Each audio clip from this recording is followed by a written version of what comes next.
The CDC reported today that a third shot of the Moderna or Pfizer COVID vaccines substantially reduced the risk of hospitalizations among people with weakened immune systems.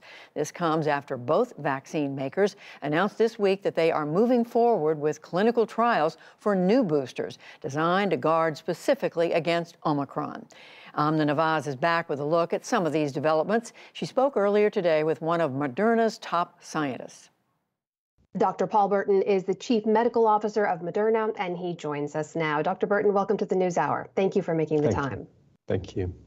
Let's begin with vaccines and young kids, because this is on a lot of people's minds right now. Parents of kids under the age of 5 are really struggling, worried about how to keep their kids and families safe.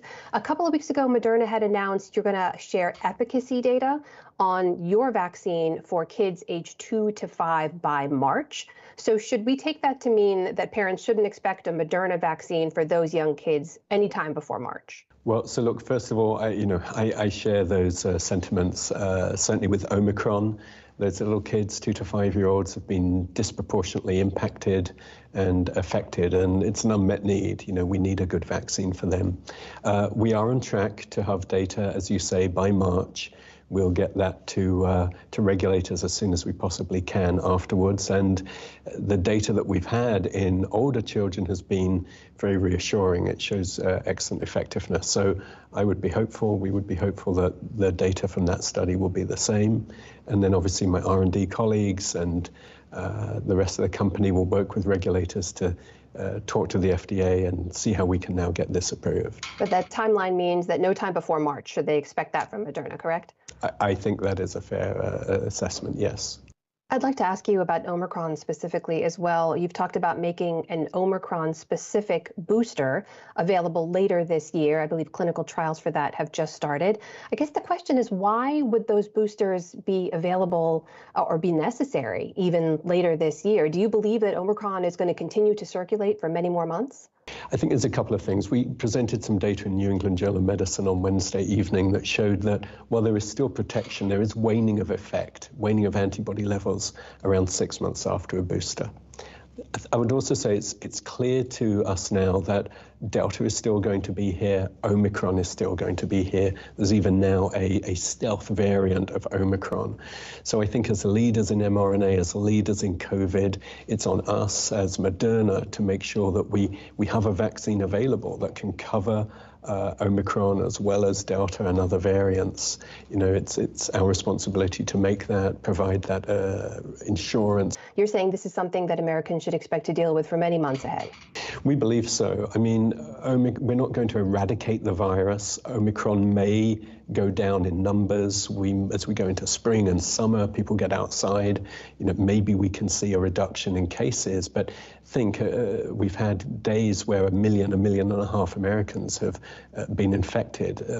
Nearly 4,000 people a day have died in recent weeks. We have unprecedented levels of hospitalization today.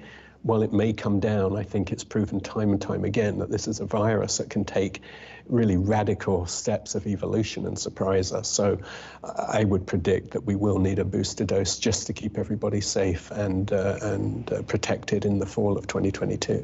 Knowing what we know now at this point with the waning efficacy, is it fair to say people shouldn't consider themselves fully vaccinated unless they have 3 shots rather than just 2? I would agree. I think that is what will provide maximal protection against death and hospitalization, and certainly against infection with Omicron and with COVID in general. I think roughly half of the global population now is vaccinated, but as you know, in those low-income countries, the numbers are really abysmal. It's estimated about 1 out of every 10 people have just had their first shot. And many people will point to manufacturers like you refusing to waive the patents for those vaccines as part of the reason that gap perpetuates and persists, right? They say it limits manufacturing, it keeps prices artificially high. So why not waive those patents? Well, so look, we've said that we certainly will not enforce any patents during this pandemic phase of the virus. I would also add that in 2021, out of the maybe 825 million doses of vaccine that we produced as Moderna, 1/4 of those went to low and middle income income countries, and we've committed to do another 1 billion doses in 2022. We're actively looking to build our state-of-the-art manufacturing facility in Africa that will provide for Africa 500 million doses. Can I just clarify, though, when you say you won't enforce the patent, is that the same as waiving the patent rights? I think not. No, we have said that we will not enforce the patent during the pandemic phase. So if other people want to produce the vaccine during this time period, we would not enforce our patent rights, not during the pandemic phase. But does that mean that Moderna is doing anything to enable other countries to produce it and manufacture it themselves? Well, look, as I say, certainly for Africa, we've committed to build and work with countries there to produce a state-of-the-art manufacturing facility that will produce vaccine doses for Africa in a country to be determined very soon. So, when do we you are expect doing that everything facility possible. to be up and running?